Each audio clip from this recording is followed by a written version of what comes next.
ચૂંટણીમાં ઉમેદવારોએ ફોર્મ ભરી દીધા છે, પરંતુ હવે આરોપ લાગી રહ્યા છે ગુજરાત પોલીસના કેટલાક પોલીસ અધિકારી અને કર્મચારી પર કે તે આ વિપક્ષના ઉમેદવારો છે તેમને ડરાવી ધમકાવી ફોર્મ પરત ખેંચવા માટે મજબૂર કરી રહ્યા છે અને આરોપ લગાવ્યો છે ધારાસભ્ય ગોપાલ ઇટાલિયાએ। વૈષ્ણવજન તો તેને કહીએ જે પીડ પરાઈ જાનાને રે। નમસ્કાર, આપ જોઈ રહ્યા છો નવજીવન ન્યૂઝ અને હું છું આપની સાથે તોફિક ગાંચી। સ્થાનિક સ્વરાજની ચૂંટણી માટે રાજકીય પાર્ટીના ઉમેદવારોએ તેમના નામાંકન દાખલ કરી દીધા છે અને 15 તારીખ આ ફોર્મ ખેંચવાનો અંતિમ દિવસ છે અને તેના વચ્ચે હવે ગુજરાત પોલીસમાં કેટલીક જગ્યાએ પોલીસ અધિકારીઓ અને કર્મચારીઓ સક્રિય થયા છે તેવા આરોપ લગાવી રહ્યા છે વિપક્ષના નેતાઓને। તેમનું કહેવું છે કે તેમની પાર્ટીના આ જે ઉમેદવારો છે તેમને ડરાવવામાં આવી રહ્યા છે, ભયભીત કરવામાં આવી રહ્યા છે, ખખડાવવામાં આવી રહ્યા છે કે ફોર્મ પરત ખેંચી લો નહીતર પરિણામ ભોગવવું પડશે। અને આરોપના સાથે હવે ધારાસભ્ય ગોપાલ ઇટાલિયા મેદાને આવ્યા છે અને તેમણે પણ આ મામલે આકરી પ્રતિક્રિયા આપી છે। બિન ભાજપી બિન કોંગ્રેસી પાર્ટી દ્વારા અંદાજે 6000 જેટલા ઉમેદવારો ઊભા કરવામાં આવ્યા છે। ગુજરાતના ઇતિહાસમાં અગાઉ ક્યારેય પણ કોંગ્રેસ અને ભાજપ સિવાયની કોઈ પાર્ટીએ આટલી મોટી સંખ્યામાં ઉમેદવારો ઊભા કર્યા હોય એવું બન્યું નથી। અમારા માટે આ ખૂબ જ ગર્વ લેવા જેવી બાબત છે કે અમે આટલું કામ કરી શક્યા છીએ, આટલા ઉમેદવારો ઊભા રાખી શક્યા છીએ, એ બહુ સારી બાબત છે। પણ અમે ઉમેદવારો ઊભા રાખ્યા એ બાબતથી ભાજપને બિલકુલ ગમ્યું નથી। પહેલાં તો ભાજપે એ કોશિશ કરી કે અમારામાંથી કોઈ ઉમેદવાર ચૂંટણી લડવા તૈયાર થયો હોય તો એ ફોર્મ જ ના ભરે, એના માટે અનેક અમારા દાવેદારો ઉપર, એમના પરિવારો ઉપર પોલીસે દમન કર્યું, ખોટી એફઆઈઆરો કરી, ધાક ધમકી કરી, દાબ દબાણ કર્યું। અનેક એવા વ્યક્તિઓને અમારી પાર્ટીમાંથી ઉમેદવાર બનતા રોક્યા ધાક ધમકી કરીને। તેમ છતાં પણ જે મજબૂત મક્કમ મનોબળના માણસોએ અમારી આમ આદમી પાર્ટીમાંથી ઉમેદવારી કરી એને ગઈકાલ બપોર પછીથી જ ભાજપ અને પોલીસ બે સક્રિય થઈ ગયા। અમારા અનેક ઉમેદવારોને પોલીસે રૂબરૂમાં જઈને પોલીસ સ્ટેશનોમાં બોલાવીને ધાક ધમકી કરી છે કે તમે આમ આદમી પાર્ટીમાંથી ફોર્મ પાછું ખેંચી લો નહીંતર તમને દારૂના અને લૂંટના અને બળાત્કારના ખોટા કેસોમાં ફસાવી દઈશું। આ કેવી વાત થઈ? અને એમાંય પોલીસ આ ધંધા કરશે ગુજરાતમાં? મારી પાસે રેકોર્ડિંગ છે, મેં પાર્ટીમાં સૂચન કર્યું છે કે બધા જ મીડિયા મિત્રોના વોટ્સએપમાં રેકોર્ડિંગ આપી દેવામાં આવે કે કેવી રીતે પોલીસ, બુટલેગર અને ભાજપના માણસો ત્રણેય ભેગા મળી અમારા ઉમેદવારો ઉપર હવે દબાણ બનાવે છે કે ફોર્મ પાછું ખેંચી લો। પહેલાં તો ભાજપના માણસો એવું કે તમે બોલો કેટલા પૈસા જોશે, પૈસા આપે અને વાત પતી જાય તો ઠીક છે, પણ જે અમારા ઉમેદવારો એમ કહે છે કે પૈસા લેવાના નથી, અમે તો કટ્ટર ઈમાનદાર માણસો છીએ, અમે તો બદલાવ માટે આવ્યા છે, તો એને પોલીસથી ડરાવવામાં આવે છે। અને પોલીસે આ અભિયાન હાથ ઉપર લીધું છે કે આમ આદમી પાર્ટીના ફોર્મ જે ઉમેદવારોના ભરાઈ ગયા છે એ ઉમેદવારોને ડરાવી ધમકાવી ખોટા કેસમાં ફસાવાની ધમકી મારી અને ફોર્મ પાછું ખેંચી લે। શા માટે આવું? 30 વર્ષથી કહેવાતા વિકાસની વાતો કરનારા લોકોએ અમારી જેવી સામાન્ય નાની પાર્ટી એક ફોર્મ ભરે અને ચૂંટણીમાં ઊભી રહે એનાથી શું તકલીફ પડે છે? બહુ તો શું થશે, અમે હારી જઈશું। પણ ભાજપને કેમ એવી તકલીફ પડે છે કે અમારા ફોર્મ પાછા ખેંચાવા પડે? અને વાત તો ત્યાં સુધી મળી છે, સરકારી તંત્રમાં પણ અનેક સારા માણસો નોકરી કરે છે, સનિષ્ઠ ઈમાનદાર માણસો નોકરી કરે છે। એમણે અમારું ધ્યાન દોર્યું છે કે ભાજપ આવતીકાલે ખૂબ મોટી સંખ્યામાં આમ આદમી પાર્ટીના ઉમેદવારોના ફોર્મ રદ થાય એ માટે એમના લાગતા વળગતા મળતિયા ટાઈપના જે કાંઈ પણ લોકો હોય એને કામે લગાડ્યા છે।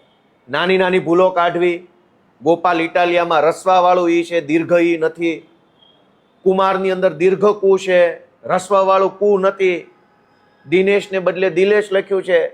આવા બધા વાંધા વચકાઓ કાઢીને, નાની નાની વસ્તુને મોટી બનાવીને, કારણ વગરના વાંધાઓ ઊભા કરીને ખૂબ મોટી સંખ્યામાં આમ આદમી પાર્ટીના ઉમેદવારોના ફોર્મ રદ કરવાનું એક ષડયંત્ર ભાજપે ગોઠવી રાખ્યું છે। અને કેટલાક સરકારી માણસોને આની સૂચના આપી હોય એવા મેસેજ અમારા સુધી પહોંચ્યા છે।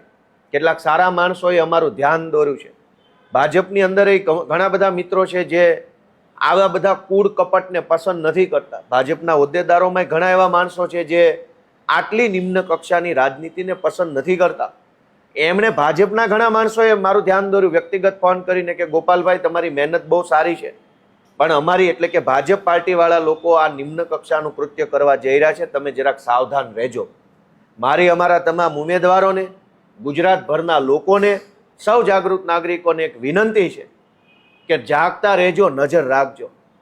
ઉમેદવારી ન કરી શકીએ એના પ્રયત્નો કર્યા, છતાં પણ અમે ઉમેદવાર ઊભા કર્યા તો ફોર્મ પાછા ખેંચાવવા માટે પોલીસ મોકલે છે, પૈસા મોકલે છે, છતાંય અમે ફોર્મ પાછા ન ખેંચીએ તો સરકારી માણસોને હાથો બનાવી અમારા ફોર્મ જ રદ થઈ જાય, અમારા બધા જ ઉમેદવારોના મોટાભાગના ફોર્મ રદ થઈ જાય એવા ષડયંત્ર ચાલુ કર્યા છે. મને એ કહેતા બહુ દુઃખ થાય છે કે 30 વર્ષથી વિકાસની વાતો, ગુજરાતને સમૃદ્ધ બનાવ્યું ને આગળ લઈ આવ્યા ને આવું બધું કર્યું હોય તો પછી તમારે ભાજપવાળાએ આવા ધંધા કેમ કરવા પડે છે? ફોર્મ રદ કરાવવાના ધંધા કેમ કરવા પડે છે?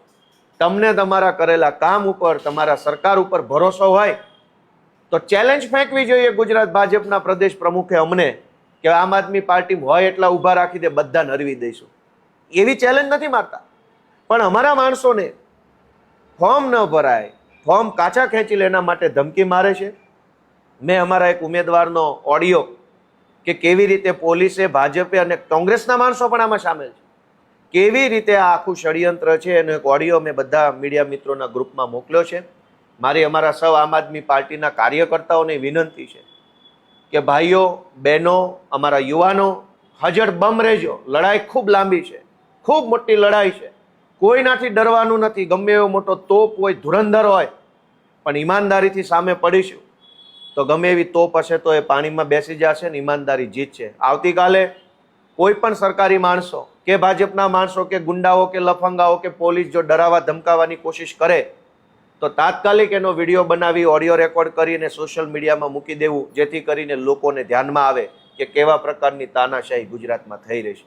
બસ આ વાત સાથે હું ગુજરાતભરની જનતાને એક વિનંતી કરું છું કે આમ આદમી પાર્ટીને તમારા આશીર્વાદની જરૂર છે. 30 વર્ષથી ગુજરાતની સરકારમાં બેસીને તાનાશાહી કરનારા લોકો અમારા જેવા નાના નાના જુવાનિયાઓથી ડરે છે, અમને દબાવવાની કોશિશ કરે છે. પણ જો ગુજરાતની મહાન જનતાના આશીર્વાદ અમારી સાથે હશે, તમારી લાગણી અને તમારો પ્રેમ અમને મળશે તો અમે આ ગુજરાત માટે, આ સુરત માટે, આ અમદાવાદ, રાજકોટ જેવા શહેરો માટે ઘણું સારું કામ કરી શકીશું. ગુજરાતની જનતા અમને આશીર્વાદ આપે એવી પ્રાર્થના. ગોપાલભાઈ, તમે કીધું ભાજપ અને પોલીસની સાથે સાથે કોંગ્રેસ પણ સંડોવાયેલી છે. કોંગ્રેસનો કયા પ્રકારનો રોલ? કોંગ્રેસની ભૂમિકા એ છે, હું તમને વિસાવદર વિધાનસભાનો દાખલો આપું કે અનેક જગ્યાએ કોંગ્રેસ પાસે ઉમેદવારો જ નહોતા, ભાજપે ઉમેદવારો ઊભા રાખ્યા છે.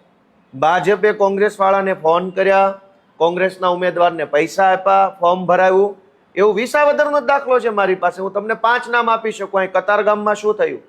ભાજપના એક કોર્પોરેટરે કોંગ્રેસમાંથી ઉમેદવારો ઊભા રાખ્યા છે અહીં કતારગામમાં. હું જે ઓડિયો રેકોર્ડિંગ મેં તમને બધાને આપ્યું છે એમાં પણ એ મુદ્દો છે કે કોંગ્રેસ પાસે ઈ સીટ ઉપર ઉમેદવાર જ નહોતા. ભાજપવાળાએ કોંગ્રેસમાંથી ઉમેદવાર ઊભો કર્યો, કીધું કે મત તોડવા માટે ઊભા રહ્યો.